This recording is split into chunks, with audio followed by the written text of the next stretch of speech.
రాష్ట్ర రాజకీయాల్లో వారి వ్యక్తిత్వాలు, విజయాలు, అపజయాలు అన్న నేపథ్యంలో కాకుండా ప్రజాదరణ కలిగిన నేతల్లో అంటే ప్రజల్లో ఒక మాస్ లీడర్గా కూడా ఖ్యాతి కలిగిన పేరొందిన నేతల్లో దివంగత ముఖ్యమంత్రి రాజశేఖర్ రెడ్డి, అలాగే దివంగత ముఖ్యమంత్రి నందమూరి తారక రామారావు మనకు ఇంకా కొన్ని దశాబ్దాలైనా కూడా గుర్తుండిపోతారు. ఇదే కోవలో భవిష్యత్తు ఎలా ఉన్నా కూడా ప్రస్తుతం నడుస్తున్న రాజకీయాలు, ఇటీవలి రాజకీయాలు, ప్రస్తుత తాజా రాజకీయాలను కూడా గమనిస్తే వైకాపా అధినేత జగన్మోహన్ రెడ్డి కూడా జనాకర్షణ కలిగిన నేతగా చెప్పుకోవచ్చు. ఆయన ఎక్కడైనా కార్యక్రమాలు ఏర్పాటు చేసినా, బహిరంగ సభలు ఏర్పాటు చేసినా జన సమీకరణం కోసం ప్రత్యేకంగా ఏర్పాట్లు అటు ఉంచితే స్వచ్ఛందంగా కూడా కనీసం వందల సంఖ్యలోనైనా జనాలు ఆయన సభలకు తరలి వస్తారు.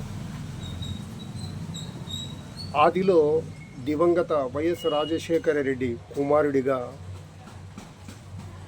ప్రాభవం ఉన్న నెమ్మదిగా ఆయన ఆ చట్రం నుండి బయటకు వచ్చి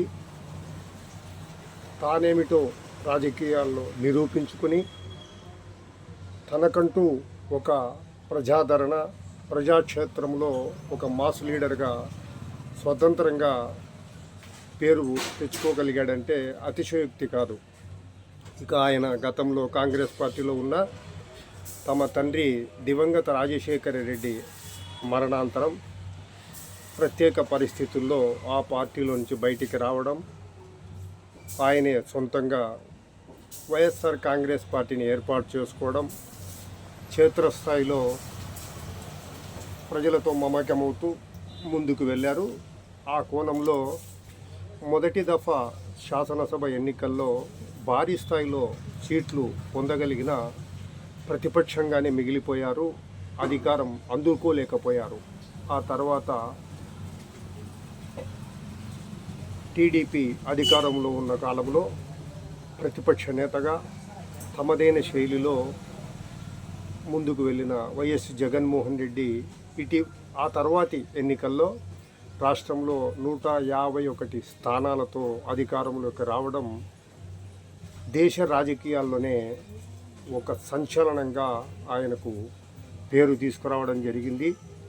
ఆ తర్వాత ఇతరత్ర హామీల మాట ఎలా ఉన్నా కూడా ముఖ్యంగా సంక్షేమ పథకాలకు ఆర్థికంగా ఇబ్బందులు ఉన్నా ఆయన సంక్షేమ పథకాల విషయంలో వెనక్కి తగ్గకుండా ముందుకు వెళ్ళారు.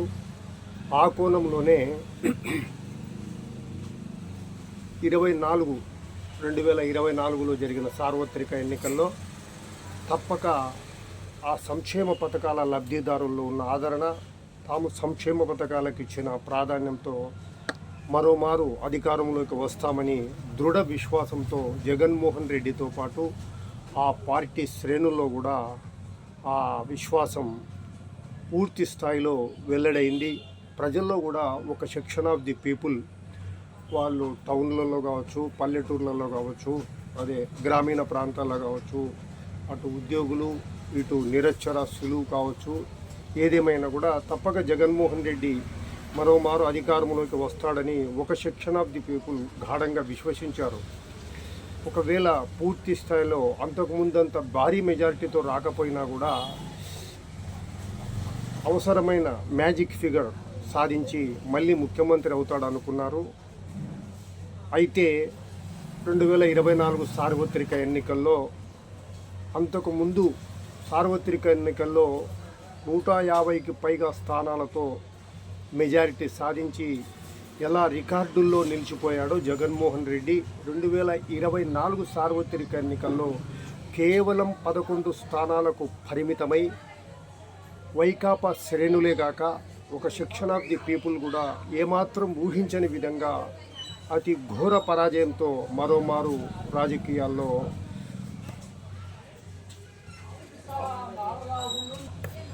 పతాక శీర్షికల్లో నిలిచారు.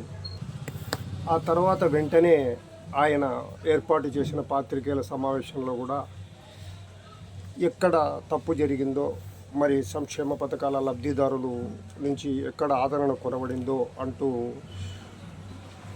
తన ఆవేదన కూడా వ్యక్తం చేయడం జరిగింది.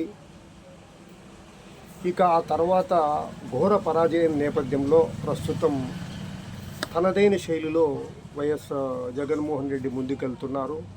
ముఖ్యంగా ఆయన శాసనసభలో ప్రతిపక్ష హోదాకు గట్టిగా పట్టుబడుతున్నారు. ఆ నేపథ్యంలోనే ఇటీవల శాసనసభ సమావేశాలకు కూడా ఆయన ఒక్కరోజు మాత్రమే హాజరైనట్టుంది. తర్వాత వాటికి గురించి ప్రాధాన్యత లేదు. శాసనసభలో వస్తున్న అంశాల గురించి బయట పాత్రికేయుల సమావేశం ఏర్పాటు చేయడం, అక్కడ తన అభిప్రాయాలు వెల్లడి చేస్తూ ముందుకు వెళ్తున్నారు.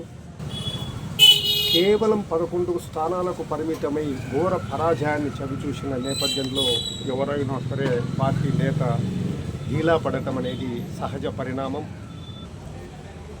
మరి తమ హయాంలో అమలు చేసినట్టుగా సంక్షేమ పథకాలకు ప్రస్తుత కూటమి ప్రభుత్వంలో గండి పడిందని, అలాగే కాలం గడిచే కొద్దీ యాంటీ ఇన్కంబెన్సీ అనేది సహజమని, ఆ నేపథ్యంలో మరుసటి శాసనసభ ఎన్నికల్లో తప్పక తాము అధికారంలోకి వస్తామన్న అభిప్రాయం వైకాపా శ్రేణుల్లో వ్యక్తమవుతూ ఉంది. మరి వైఎస్ జగన్మోహన్ రెడ్డి కూడా ఆ విశ్వాసంతోనే ముందుకు వెళ్తున్నారా?